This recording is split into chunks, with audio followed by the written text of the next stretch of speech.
All right, so you guys wanted a deep dive into a powerful healing testimony from Kathryn Kuhlman's Nothing is Impossible with God. Right. And we found a pretty incredible one. So get ready to step into the shoes of Tom Lewis. Okay. Who, this guy was a Hollywood heavyweight. Aww. Like, we're talking founding producer of Screen Guild Theater, Armed Forces Radio and Television Service. Like, the brains behind it. This guy was a bona fide industry titan. And what makes his story so compelling is that, Lewis wasn't exactly like this wide-eyed believer chasing miracles. Yeah. He was a devout Catholic. Yeah. Yes, but more on the reserve side. Yeah. Almost formal in his faith. Right. He even admits he rarely used the name Jesus. He preferred my Lord or the good Lord. Oh, wow. Like, it was almost a spiritual etiquette thing for him. Oh, that's interesting. But then his son, who was a film director, kind of nudged him into researching the Jesus People movement for a possible TV special. That's where the gears start shifting. Yeah. Imagine this Hollywood bigwig, right? Yeah. Diving into this, fervent, youthful movement. Yeah. At first, he's skeptical, right? Yeah. But then he gets captivated by their, raw honesty and their stories of, overcoming addiction through faith. And the deeper he goes, the more fascinated he becomes by Kathryn Kuhlman. Oh, yeah. And her miracle services were legendary. And so he knew he had to see one for himself. Right. So picture this. The Shrine Auditorium in Los Angeles. Okay. Massive venue. Huge. Packed to the rafters with over 7,500 people. Wow. And it wasn't just a local crowd either, right? Yeah. Buses were pouring in from all corners of the country. Yeah. Santa Barbara, Las Vegas, even Portland, Oregon. Lewis even jokes and says, "What in the world was this woman giving away?" He's like, it certainly couldn't have been dishes or bingo cards.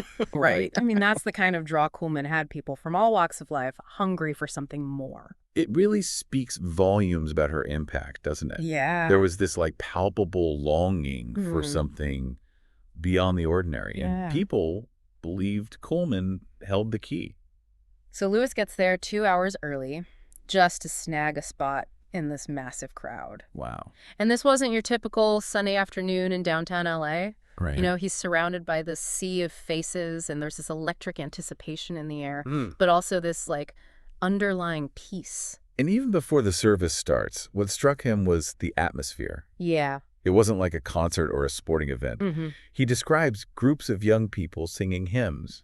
Not for show. Yeah. But in this quiet, almost meditative way. And that contrast continues inside the auditorium. The choir rehearsing, the hushed voices, the focus on worship over performance. Yeah. It was also different from the Hollywood scene he was used to. Yeah, he starts to realize this is something deeper, something beyond just a mere religious gathering. It's like a collective yearning, this shared sense of purpose that he hadn't encountered before. And then Kathryn Kuhlman arrives. This tiny, almost fragile figure walks onto the stage. Yeah. And the entire atmosphere shifts. The anticipation surges, arms shoot up in the air. Wow. And amens echo through the auditorium. Imagine Lewis, a man accustomed to Hollywood glamour and spectacle, witnessing this raw, unrestrained outpouring of faith. Yeah. And he's taken aback at first. Yeah. But then something starts to shift within him as well. He starts feeling it too. This presence, as he calls it. It's not something you can see or touch, but it's as tangible as the air he's breathing. It's this feeling of something bigger. Wow. Something beyond himself, filling the entire auditorium. This is where his skepticism begins to crumble. He's not just an observer anymore. He's being drawn into this experience, feeling the emotional currents swirling around him. He even notes how the presence seems to explain the unusual silence. Oh, wow. The orderliness, the overwhelming sense of love permeating the space. Yeah. It's like everyone, including Lewis, is being enveloped by something extraordinary. It's fascinating how he goes from analyzing and dissecting to actually feeling and experiencing. That's a pivotal turning point in his journey. And that's when the healings begin. Wow. People all around Lewis are suddenly being healed, wheelchairs abandoned, a nun who hadn't walked in years, taking her first steps.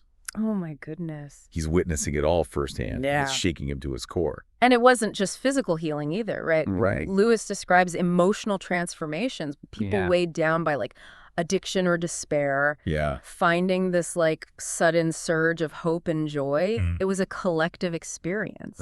Of restoration, both physically and spiritually. And amidst this wave of healing, Lewis finds himself having this like conversation with God. Wow. This raw, deeply personal conversation where he confesses his loneliness and his emptiness. Wow.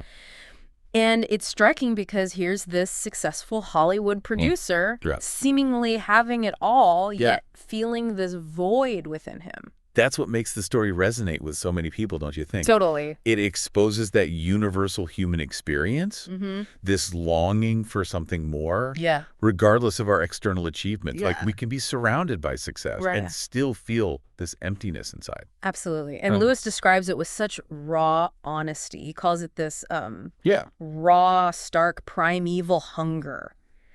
Wow. It's like he's finally admitting to himself that all the accolades and accomplishments haven't filled that void. And that recognition is so powerful. Yeah. It's the starting point. For real transformation. Yeah. He's acknowledging this emptiness, opening himself up to the possibility of something more fulfilling. And then comes the call for those who want to dedicate their lives to Christ. And Lewis, who moments ago was this reserved, almost skeptical observer, feels this irresistible pull toward the stage. Wow. He joins the throngs of people making this public declaration of faith. This is the climax of his internal struggle, isn't it? It is. He's no longer just dipping his toes in the water. Right. He's diving head first into this newfound faith. Right. It's a public act, but also a deeply personal surrender. He describes feeling cleansed, weeping tears of relief and gratitude as he drives home that night. Yeah. It's as if a weight has been lifted. Yeah. And he's finally free from the burden he'd been carrying for so long. And the next morning, he attends Mass at his local church, seeking to ground himself in this new reality. It's no longer about intellectual curiosity, right? It's a genuine desire for connection with the divine. And during communion, something truly extraordinary happens. Wow. He experiences this tangible feeling of Christ's presence. Wow. So intense that his body begins to shake uncontrollably. Wow. This wasn't just emotion. Right. It was a physical manifestation of his spiritual encounter. It's as if his entire being is responding to this newfound faith, this overwhelming sense of the divine. This moment solidifies his transformation. It moves beyond intellectual belief into this like visceral encounter with the divine. It's almost like his transformation went through these distinct phases. Right. Intellectual curiosity, emotional surrender, and finally this physical manifestation of his faith. That's a really insightful observation. Yeah. It highlights the multifaceted nature of faith, how it can impact us on like different levels. Often simultaneously. We're not just rational beings, we're emotional and spiritual beings as well. And Lewis's story embodies that beautifully. It's not just about a change in belief. It's a complete transformation of his being. It really makes you wonder about the power of shared experience, doesn't it? Yeah. Being surrounded by others who are seeking the same thing, feeling that collective energy, it can be incredibly moving. It's like his story is saying, hey, even if you're like a hard-nosed skeptic, there's still room for this kind of transformation. Oh, absolutely. It makes you wonder, did he, dive deeper into this newfound faith? Did he become part of the Jesus People movement? Did he share his story, inspiring others? Those are great questions. Unfortunately, our excerpt leaves that part of his life unexplored. But it's definitely something to ponder. Did this experience ripple outward, influencing his actions, his relationships, his worldview? It really highlights the power of a single profound experience. To reshape an entire life, doesn't it? Absolutely. And what about the nature of healing itself? We tend to think of it in physical terms. But Lewis's experience points to something much broader. Absolutely. His healing was physical, emotional, and spiritual. All woven together. It speaks to a deeper kind of wholeness, a sense of becoming more fully oneself. Finding peace and purpose. It's like those different aspects of healing were all interconnected, each one reinforcing the others. And it's inspiring that it happened later in life for Lewis. He was already successful, accomplished, but still felt that nagging emptiness. It's a powerful reminder that transformation can happen at any age, Right. at any stage of life. No matter where we are on our journey, there's always potential for growth and change. Lewis's story also makes me think about the role of surrender in faith. Yeah. He had to let go of his need for control to understand everything logically before he could fully experience his transformation. That surrender, that yielding to something bigger than oneself, is a common thread in many spiritual traditions. Right. It's the willingness to step outside our comfort zones, to embrace the unknown that often leads to profound growth. It takes courage to let go of certainty, to trust in something we can't fully grasp. Yeah. But Lewis's story shows us that this kind of surrender can lead to a profound sense of peace and wholeness. And his experience also raises questions about the nature of miracles.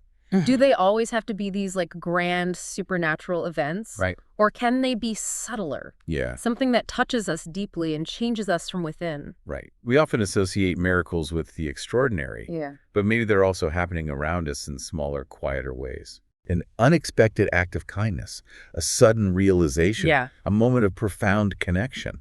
Perhaps miracles are less about defying natural laws and more about opening ourselves up to a different way of seeing, a different way of being. Maybe that's what Kuhlman's services were all about, creating a space for people to become receptive to the miraculous, however it might appear in their lives. It's about cultivating that sense of wonder, Right. of possibility, of being open to the unexpected gifts that life offers. Yeah. And sometimes those gifts come as profound healing. Absolutely. With physical, emotional, or spiritual. Lewis's story is a beautiful testament to that. Yes. A reminder that even in darkness and doubt, there's always hope, always the potential for transformation. So as we wrap up this deep dive into Tom Lewis's experience, I'm left feeling this sense of awe and inspiration. It's a powerful reminder that even the most skeptical among us can be touched by faith, and that sometimes the most unexpected encounters can spark the most profound transformations. It's an invitation to explore our own beliefs, to be open to the miraculous in our own lives, and perhaps even share our own stories of transformation with others. We hope this deep dive has provided you with food for thought, maybe even a touch of inspiration. Absolutely. Until next time, keep seeking. Keep questioning, keep diving deep,